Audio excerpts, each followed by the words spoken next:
Keeping your plants safe from pests is always important. Borax is a naturally occurring mineral that can help control pests.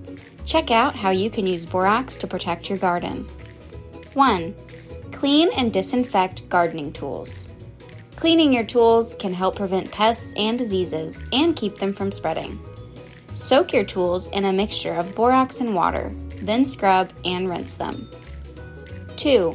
Strengthen soil.